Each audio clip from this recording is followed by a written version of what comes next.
I appreciate Talent Track for sponsoring the video.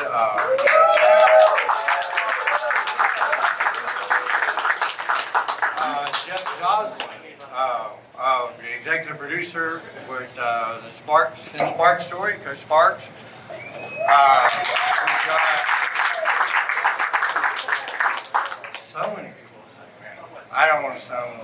I mean, it's amazing to see people here from Chattanooga, I'm in North Carolina, Kentucky, just to come together for the common purpose of creating, and I appreciate that.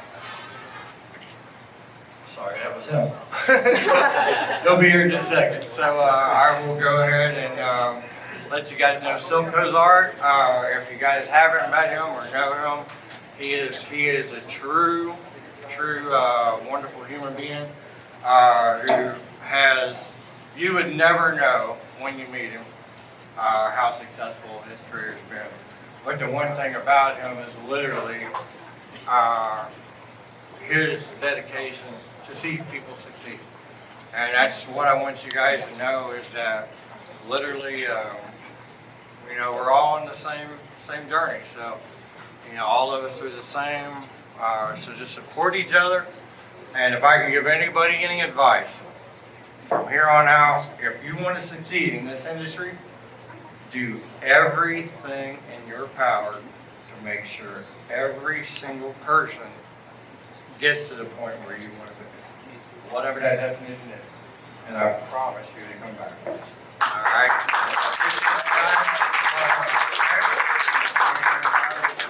And we will now, when he gets here in just a second, I'll get him coming out. And white men can't jump, conspiracy theory, eagle eye, racist, fresh prince, several things. So I'm very, very honored to have him here. So we thank you guys for coming out, and thank you. This is the entertainment family. Okay, there's a lot of ways to get our products on the air, on TV, and in feature films. We've never been like jointed. We've always been like scattered. I never understand it. It has nothing to do with race. So if somebody tries to say, oh, it's only because of this or that, no. It's because now, I think people understand it. It's more than just Atlanta, which we love, but it's getting oversaturated. So that's why they're coming to Tennessee. Yay. They haven't seen Knoxville the way it can be filmed. They haven't seen the Smoky Mountains. Look at all the areas that we have, that hasn't been exploited, but in a good way. So what I wanted to make sure is that everywhere I'm promoting my films or my TV shows or whatever I'm doing, I want to make sure that filmmakers, whether you're in front of the camera or behind the camera, doesn't matter. Does it? Doesn't matter. We're all one unit. Let's look at it. Let's start looking at it that way instead of so-and-so's too big for this or that. No, that's not true. How many times have you wanted somebody to work on a project and you thought, oh, they would never work on my little thing? And then you call them or you get in touch with them and they go, oh, I'd love to do that. You don't know where people's minds are at the time. You don't know what projects they're working on. I've got a lot of friends that I thought the same way.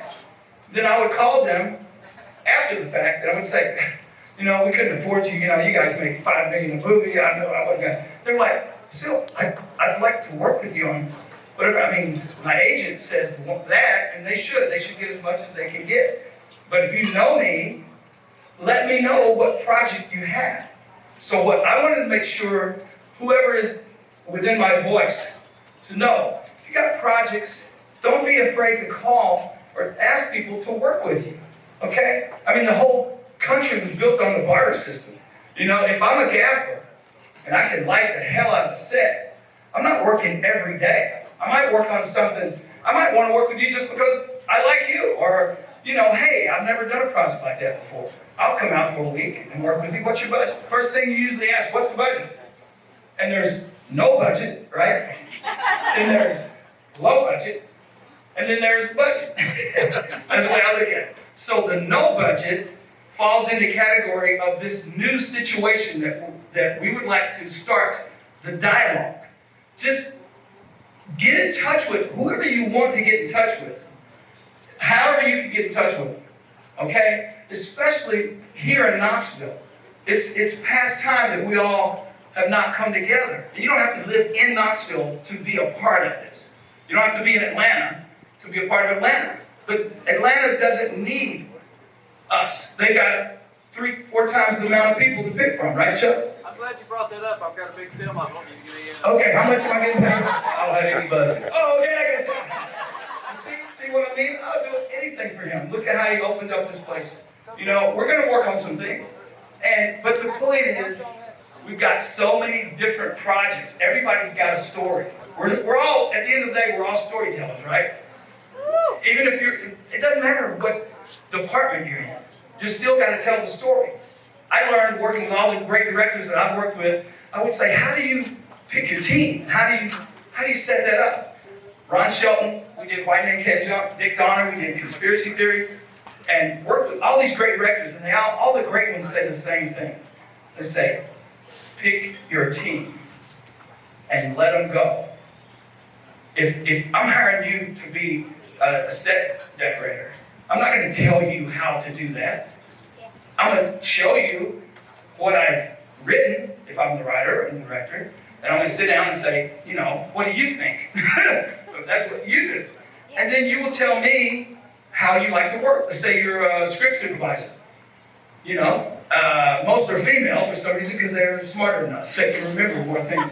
But anyway, if working with a line producer, how do you like to work? Then by the time you get on the set, you don't have to oversee anything. Just everybody's doing their own thing. So that's what I want to really interject. I think, Tony, they put together like something that's just going to play different shows of mine just to show different things that I've done since I was in my 20s. And that leads up to today. So, anybody has any question at all about anything, film, either side of the camera. If I don't know, I know somebody that does know. Okay? And I want us to think about it like that. We're all like one. We're really one. And it's kind of a misnomer in a way, the way the world's been. But we, in the entertainment business, can show people, you know, just be normal.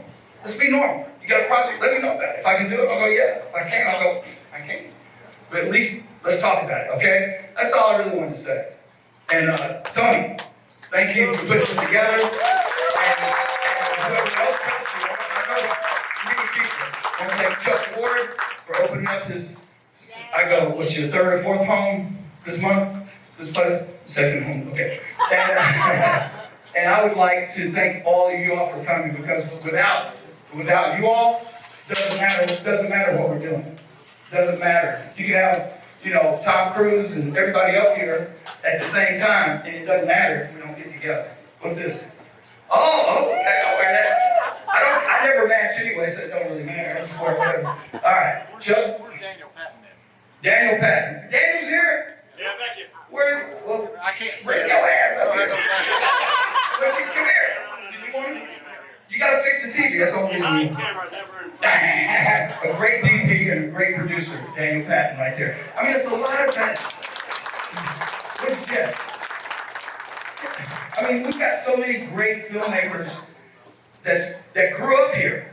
You don't have. I used to think when I was growing up in Carnes, I used to think, well, I'd watch TV and I'd go, I could do that. I just knew. I just knew. And I was like 8, 9, 10 years old. Then when I got a little older, I was like, I can definitely do that. But where do you go? You know, I'm in Carnes. I'm in a cow pasture. You know, where do you go? But I learned that you put yourself in the arena in which you want to perform. Period. Tony, you got anything to say? Hey, man, come here. Here. Give me the microphone the whole time. Thank you, guys and girls.